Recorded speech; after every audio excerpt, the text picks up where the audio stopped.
بسم اللہ الرحمن الرحیم۔ آج ہم پڑھیں گے نظم کی تشریح کے آخری 3 اشعار، ان کی تشریح پڑھیں گے۔ 9th کلاس کے لیے یہ لیکچر ہے۔ تو اگر آپ چینل پہ نئے ہیں تو چینل کو سبسکرائب کریں، شیئر کریں اور اپنی رائے کامنٹس میں ضرور دیں۔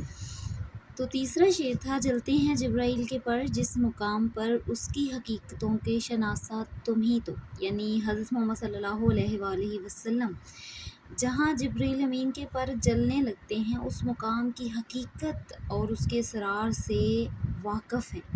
یہاں پہ واقعہ معراج کا تذکرہ کیا جا رہا ہے کہ معراج میں آسمانوں کی سیر کے دوران 7ویں آسمان پر ایک ایسا مقام آیا جہاں پر جبرائیل نے آگے بڑھنے سے انکار کر دیا۔ اس مقام پر نور الہی کی تجلیات اتنی تھیں کہ جبرائیل امین جیسی نوری مخلوق بھی اس کی تاب نہ لا سکی۔ اس مقام کو سدرۃ المنتہا کہا جاتا ہے۔ اس مقام سے آگے عالم بالا ہے جہاں تک کسی کی بھی رسائی ممکن نہیں۔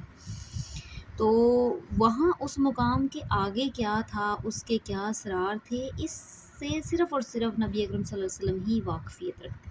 سدرۃ المنتہا راہ گزر میں تیری، قاب قوسین گردِ سفر میں تیری، تو ہے حق کے قریں، حق ہے تیرے قریں، تجھ سا کوئی نہیں، تجھ سا کوئی نہیں۔ گرتے ہوں کو تھام لیا جس کے ہاتھ نے، اے تاجدار یثرب و بطحا تم ہی تو۔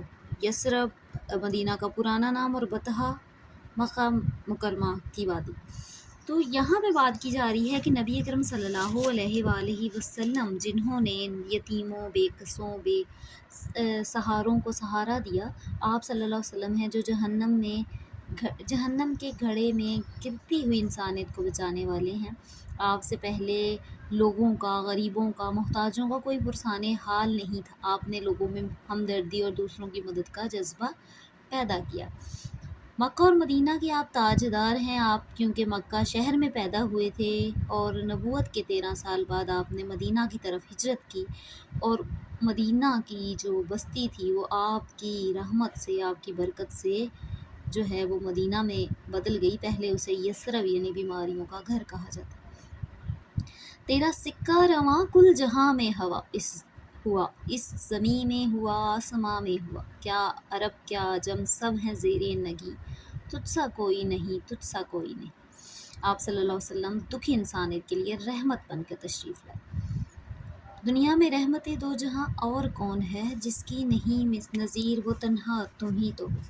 اس میں بات کی جا رہی ہے نبی اکرم صلی اللہ علیہ وآلہ وسلم خاتم النبیین ہیں۔ آپ کو دنیا کے لیے رحمت بنا کے بھیجا گیا۔ آپ نے پہلے انسانیت کو سیدھی راہ دکھائی، بھٹکی ہوئی انسانیت کو، جہالت کے اندھیروں میں سرگرداں لوگ، ایک دوسرے کے خون کے پیاس سے جہالت میں گری ہوئی لوگ، جن کو آپ نے روشنی عطا کی۔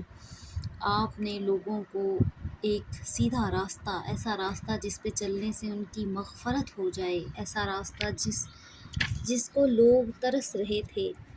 لوگوں میں ہمدردی، دوسروں کی مدد کا جذبہ ناپید تھا۔ غلاموں پر ظلم ستم روا رکھا جاتا تھا۔ ان کے آقا ان کی طاقت سے زیادہ ان سے کام لیتے تھے۔ کسی کو کوئی سہارا دینے والا نہ تھا۔ ہر ایک شخص کے لیے آپ رحمت بن کے آئے۔